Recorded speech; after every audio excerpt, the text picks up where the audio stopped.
ಇನ್ನು ಮುಂದೆ ಮಾರ್ಕೆಟ್ಲಿಂದ ಈ ಸಾಲ್ಟೆಡ್ ಪೀನಟ್ಸ್ ತರದೇ ಬ್ಯಾಡ್ರಿ. ಯಾಕೆ ಹೇಳತ್ತೀನಪ್ಪ ಅಂತಂದ್ರೆ ಮನೆಯಾಗೆ ಭಾಳ ಅಂದ್ರೆ ಭಾಳ ಸರಳಾಗಿ ಇವು ಮಾಡಿ ತೆಗಿಬೋದ್ರಿ. ಹಂಗಾದ್ರೆ ಹೆಂಗೆ ಮಾಡಿನಂತ ತೋರಿಸ್ತೀನಂತ ಬರ್ರಿ. ಇಲ್ಲಿ ನೋಡ್ರಿ, ನಾ ಇಲ್ಲೇನು ಮಾಡೀನಿ ರೀ, ಒಂದಿಷ್ಟು ಶೇಂಗದ ಬೀಜ ತೊಗೊಂಡೀನಿ ರೀ.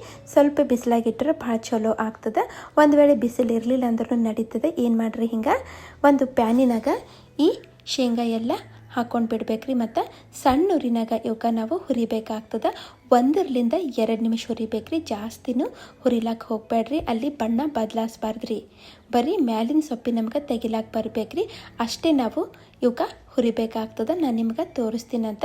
ಈಗ 2 ನಿಮಿಷ ಇಲ್ಲಿ ಆಗ್ಯಾದ್ರಿ. ನಾನು ನಿಮ್ಗೆ ತೋರಿಸ್ತೀನಂತ ಹೆಂಗಾಗ್ಯದಂತ. ನೋಡ್ರಿ ಎಷ್ಟು ಸರಳಾಗಿ ಸೊಪ್ಪಿ ತೆಗಿಬೋದಂತ. ಈ ಥರ ಆಗ್ಬೇಕ್ರಿ. ಇವಾಗ ತೆಗ್ದೇನು ಮಾಡ್ತೀನಿ ರೀ, ಸೊಪ್ಪಿ ಎಲ್ಲ ತೆಗೆದಿಟ್ಬಿಡ್ತೀನಂತ. ಇಲ್ಲಿ 4 ಚಮಚ ನೀರು ತೊಗೊಂಡೀನಿ ರೀ. ಬೇಕಾದ್ರೆ 2 ಚಮಚ ನೀರು ತೊಗೊಂಡ್ರೂ ನಡೀತದೆ. ಅರ್ಧ ಚಮಚ ಉಪ್ಪು ಹಾಕಿ ಚಂದ ಕಲಸಿ ಏನು ಮಾಡ್ತೀನಿ ರೀ, ಇದಕ್ಕೆ ಸೈಡಿಗೆ ಇಟ್ಬಿಡ್ತೀನಂತ. ಈಗ ನೋಡ್ರಿ, ಈ ಸೊಪ್ಪಿ ತೆಗ್ದಿದ್ದೆಲ್ಲ ಶೇಂಗಾ ಅವಲ್ರಿ, ಅವಕ್ಕೆ ತಂದು ಮತ್ತು ಅದೇ ಪ್ಯಾನಿನಾಗ ಹಾಕ್ಬಿಡ್ತೀನಂತ. ಮತ್ತು ಇಲ್ಲಿ ನಾವು ಉಪ್ಪಿನ ನೀರೇನು ಮಾಡಿಟ್ಕೊಂಡಿದ್ದೇವಲ್ರಿ, ಪೂರ್ತಿ ನೀರು ತಂದು ಹಾಕ್ಬಿಡ್ತೀನಂತ. ನಾ ಮೊದಲೇ ಹೇಳ್ದಂಗೆ ನೀರಿನ ಕ್ವಾಂಟಿಟಿ ನೀವು ಹೆಚ್ಚು ಕಮ್ಮಿ ಮಾಡ್ಕೋಬೋದು, ನಡೀತದೆ. ಈಗ ಇವಕ್ಕೆ ಈ ನೀರಾಗ ಚಂದ ಕಲಿಸ್ತೀನಂತ್ರಿ.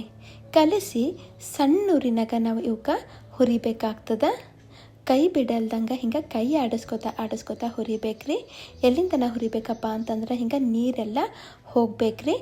ಮತ್ತು ಇಲ್ಲಿ ಬಣ್ಣ ಜಾಸ್ತಿ ಇಲ್ಲಿ ಬದಲಾಯಿಸ್ಬಾರ್ದು, ಭಾಳ ಕೆಂಪಗೆ ಬಣ್ಣ ಬರಬಾರ್ದ್ರಿ. ಈ ಥರ ಆಗಬೇಕು. ನೋಡ್ರಿ ಎಷ್ಟು ಚಂದ ಈವನಾಗಿ ಹುರಿದವಂತ ನಿಮಗೆ ಕಾಣಿಸ್ಲತ್ತಿರ್ಬೇಕ್ರಿ. ಆಯ್ತು ರೀ, ಇಲ್ಲಿ ನಮ್ಮದು ಸಾಲ್ಟೆಡ್ ಪೀನಟ್ಸು ರೆಡಿ ಆಗ್ಯಾವ. ಒಂದು ಡಬ್ಬ್ಯಾಗ ತುಂಬಿಟ್ಟೇವಂತಂದ್ರೆ ಹೋಗ್ತಾ ಬರ್ತಾ ತಿನ್ಲಕ್ಕ ಭಾಳ ಅಂದ್ರೆ ಭಾಳ ಮಸ್ತ್ ಇರ್ತಾವ್ರಿ. ಹಂಗಾದ್ರೆ ನೋಡಿರಲ್ರಿ, ನೀವು ಒಂದ್ಸಲ ಈ ಮೆಥಡ್ನಾಗ ಟ್ರೈ ಮಾಡಿ ನೋಡ್ರಿ.